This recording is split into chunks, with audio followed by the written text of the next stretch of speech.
They said we could not think. I proved we could dream.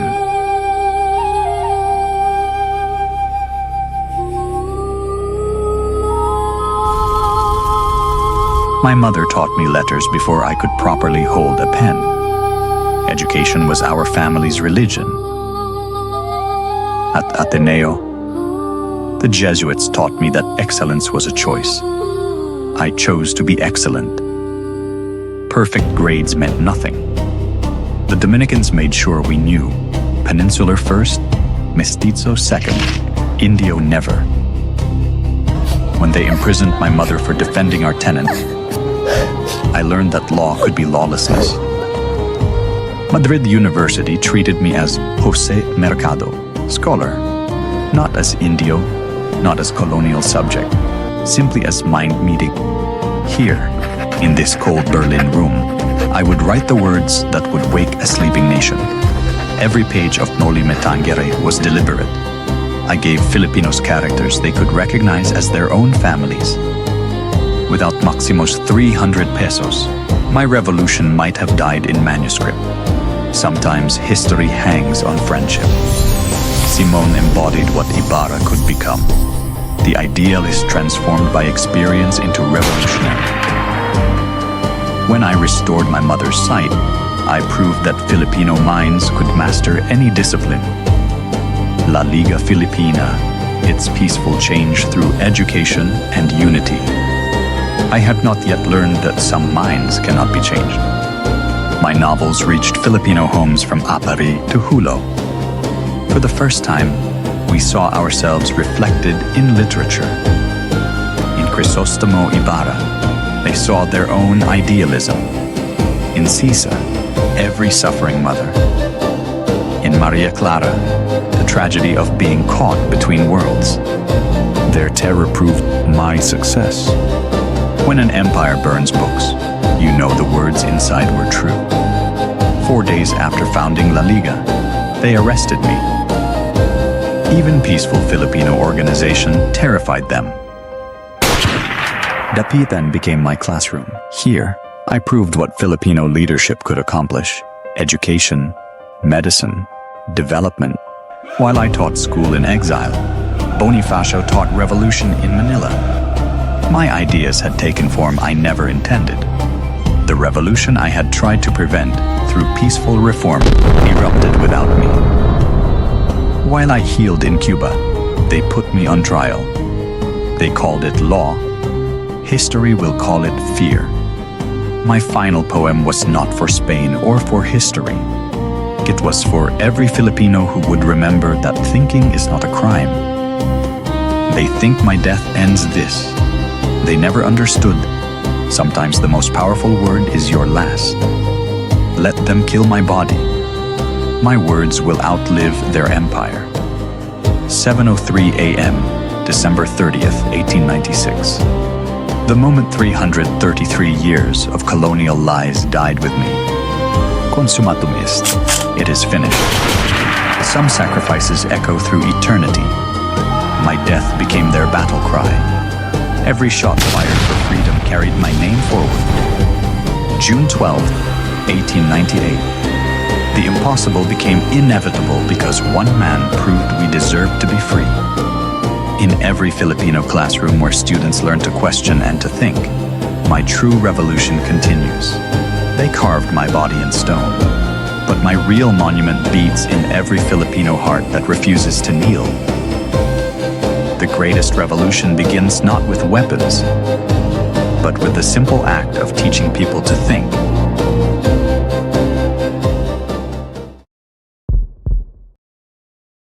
They conquered our land, but not our hearts.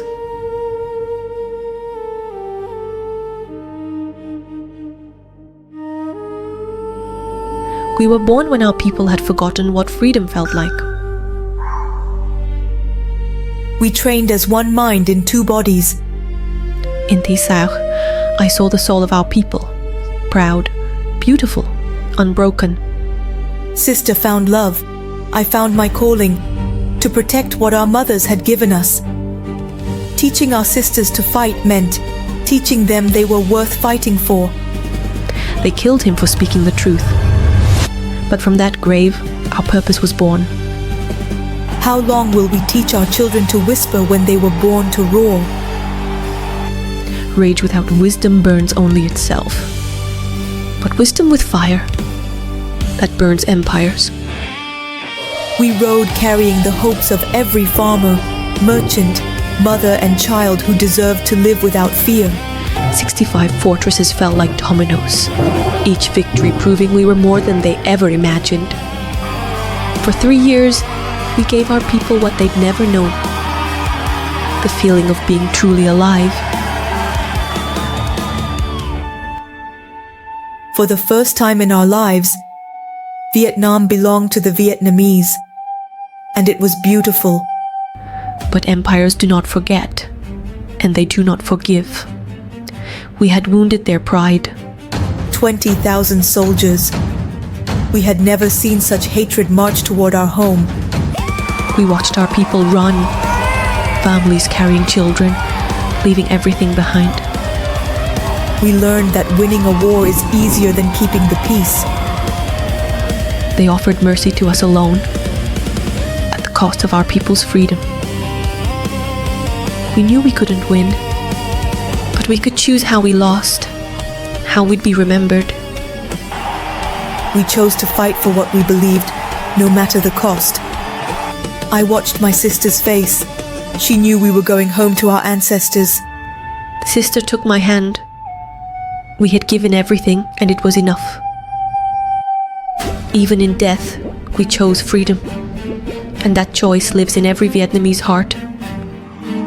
In their tears, we heard what mattered. We had shown them they were worth fighting for. Our story became a weapon passed from hand to hand. Every Vietnamese heart carries our fire. They carry our names into every battle for freedom. Our sacrifice blooms in every Vietnamese heart, leading, ruling, fighting. This is what we died for. Freedom is not given. It is remembered.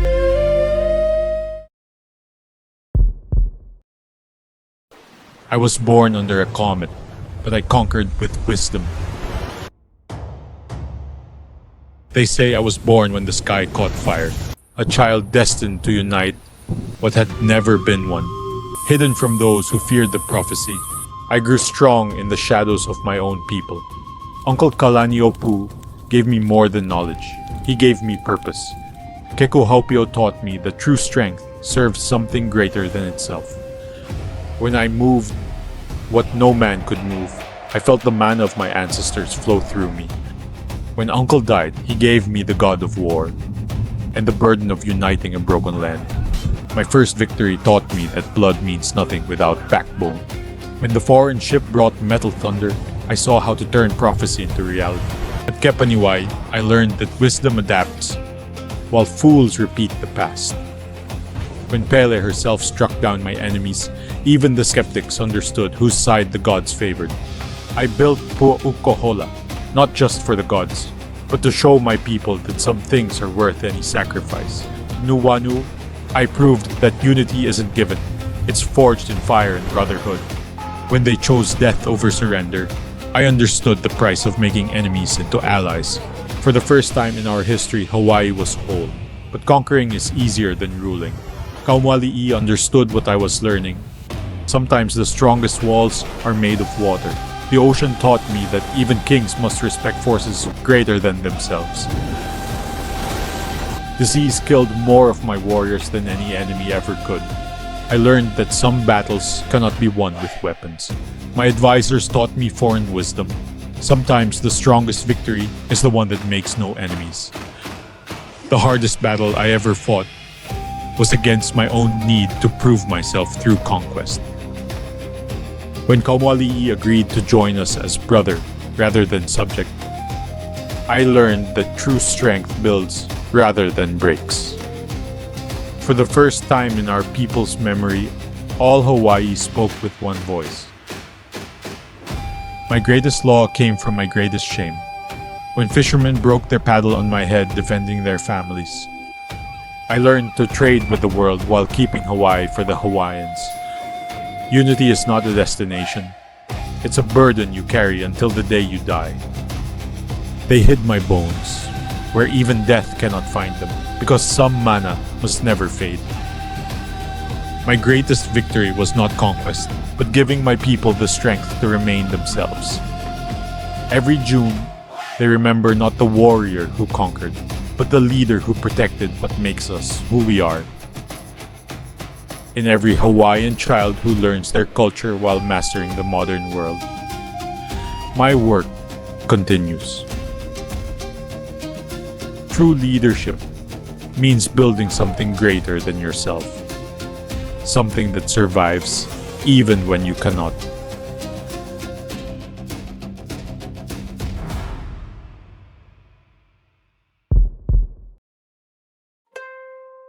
They told me what I couldn't become.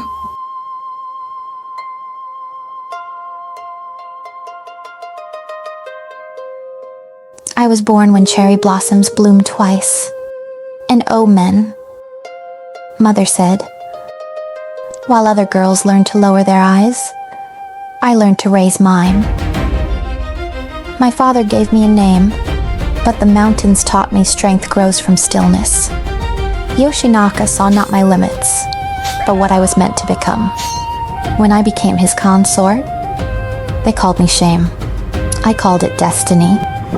When war came to our mountains, I knew my true test had arrived. The first time I put on armor, I felt the mountain's power in my bones. Armor isn't just protection, it's who you become when death is near. In battle, I found what my soul had been seeking. With each victory, their doubt turned to respect. In battle, I found something beyond myself. The blade became prayer. At Kurakara Pass, I learned that numbers don't always win. The fearless do. They called me worth 1,000 warriors. I felt their weight in my blade. We reached the summit, but mountains have only one way down. Kyoto welcomed us as heroes, but I could smell the danger underneath. In war, your enemies face you. In court, they sit beside you. I watched pride destroy the man I loved. Some lessons only come through fire. Even cherry blossoms fall. Beauty lives in its willingness to die. Love sometimes demands the impossible choice, to save or to let go. Awazu, 300 of us against 10,000. We knew how it would end. Leave, he said. You're a woman, as if being a woman made me weak. My last kill wasn't for honor. It was to finish what I started. I buried my past in that snow, and a different woman rode away. They tell different stories about what happened to me. What matters is what became wisdom. I learned that stories can be sharper than swords. I came back to where I started, but I wasn't the same person. Living forever isn't about never dying. It's living so truly the echo never fades. In everyone who refuses to accept limits, the warrior lives, because the only limits that matter are the ones you accept.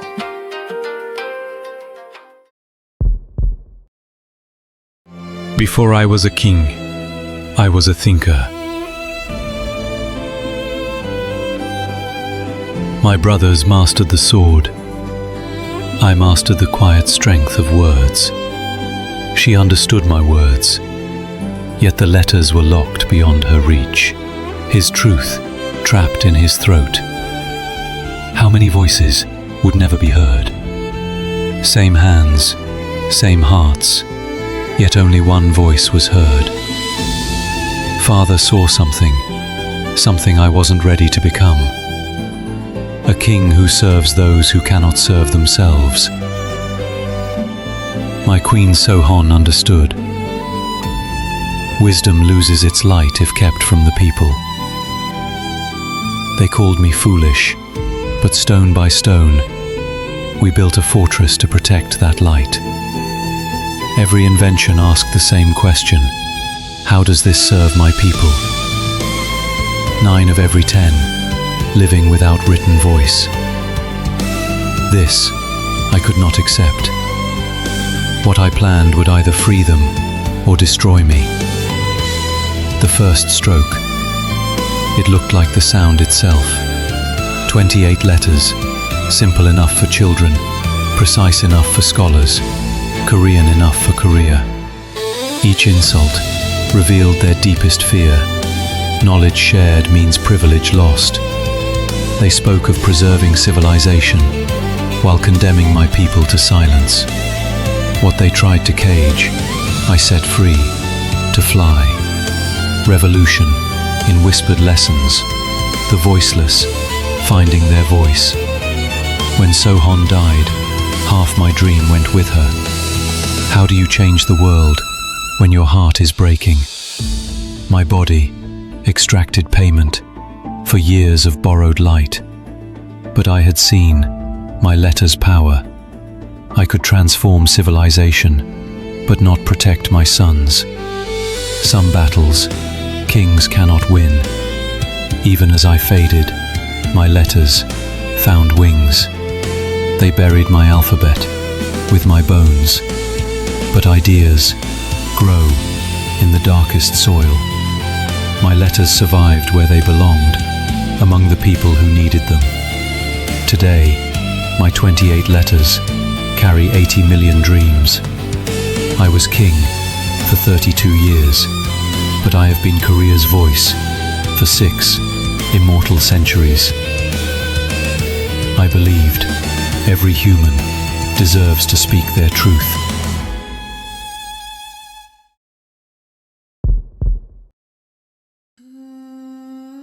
I am who I choose to be.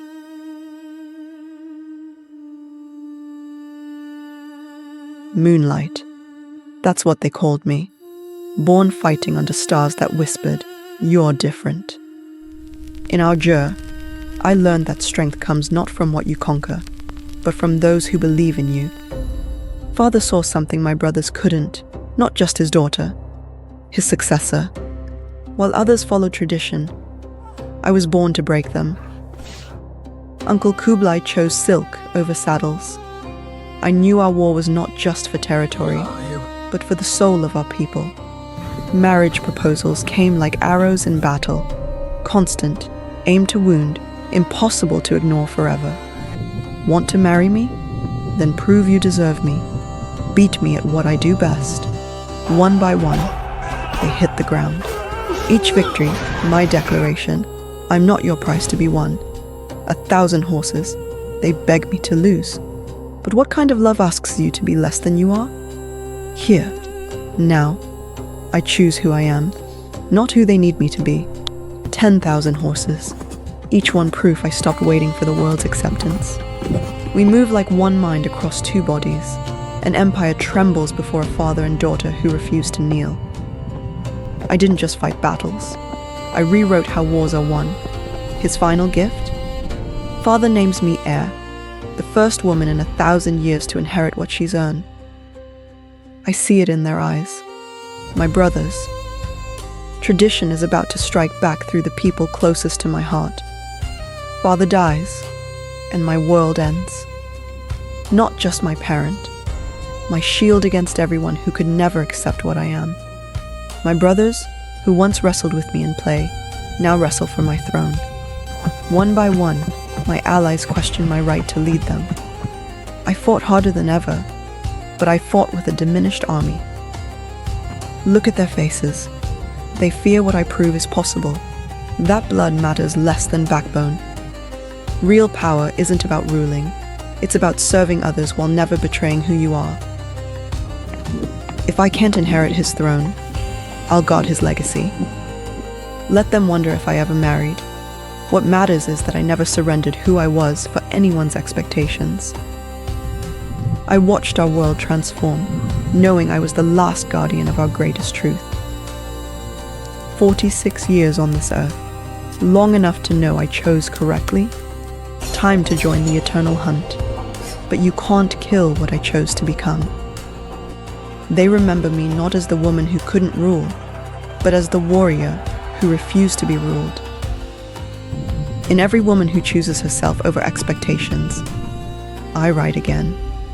The greatest victory is remaining undefeated by the world's expectations.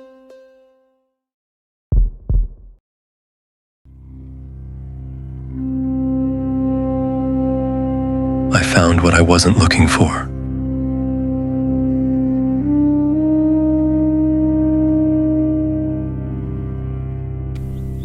Born in a sacred grove, they said I would either conquer the world or save it. My father heard that prophecy and decided to cage me in gold.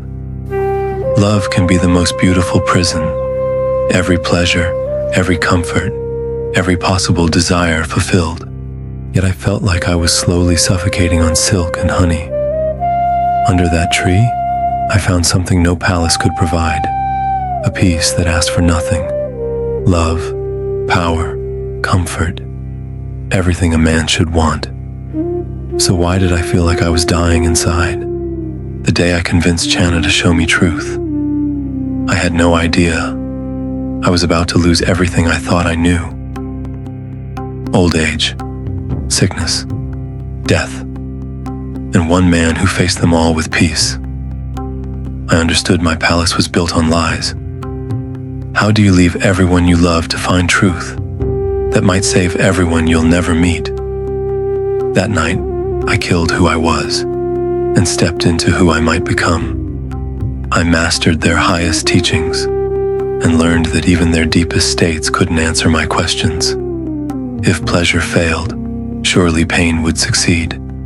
I nearly killed my body seeking what my mind already knew. Dying of hunger, I remembered that child under the tree. Peace comes from balance, not extremes. Under this tree, I will find my answer to human suffering, or die trying. When my insight came, I knew I had something worth sharing, a way to understand why we hurt and how we might heal.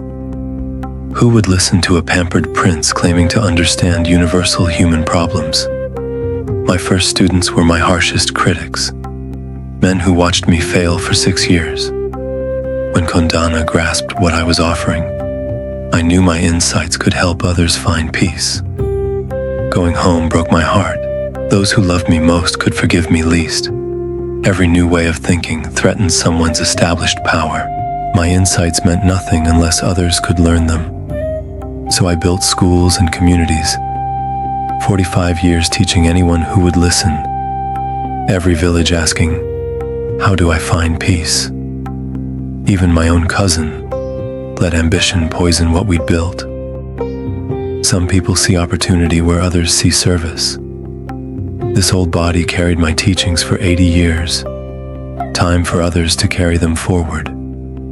Work out your salvation with diligence. My final lesson.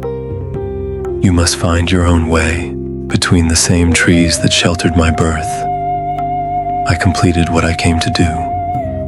They preserved every word I'd spoken, not as sacred scripture, but as practical guidance for human happiness. My communities became universities, hospitals, refugees, places where people learn to think clearly and live ethically.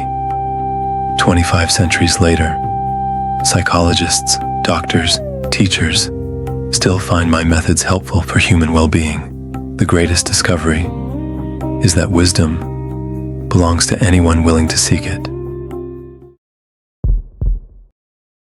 They saw what I needed them to see. But inside, I was already building my empire.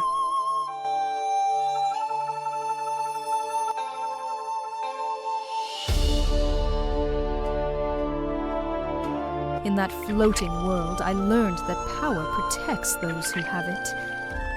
I decided to take some for myself. Zheng Yi offered me partnership. I offered him someone who could make him legendary. Partnership became something deeper. Together, we were unstoppable. When I lost Zheng Yi, I realized his final gift was showing me my own strength. 70,000 souls couldn't wait for my grief. They needed a leader who understood their pain. They got an empress who would die before failing them. I didn't want power for its own sake. I wanted power to protect those who couldn't protect themselves. We became what the empire couldn't be. Protectors backed by the power to actually protect. I didn't just build a home for 80,000 souls. I built a fortress that could protect them from any enemy. I proved that crime doesn't pay, but justice does. Power means nothing if you can't use it to lift others up. I realized that winning every battle meant nothing if I lost the people I was fighting for. True power means choosing your battles. I was about to win the greatest victory in pirate history. I turned their own honor into my greatest weapon. Not as manipulation, as demonstration of superior strategy. I didn't just save my people. I conquered an empire without firing a shot. I proved that people aren't born criminals. They're made by circumstance, and can be remade by opportunity. True victory isn't defeating your enemies. It's making sure the next generation doesn't need to fight the same battles. I lived to see the day when strength served justice, instead of the other way around. I showed the world that a forgotten woman could reshape an empire. What others might be possible. I died rich in the only currency that matters. The lives I'd protected, and the peace I'd won. They called me the most successful pirate in history. I prefer the most successful protector.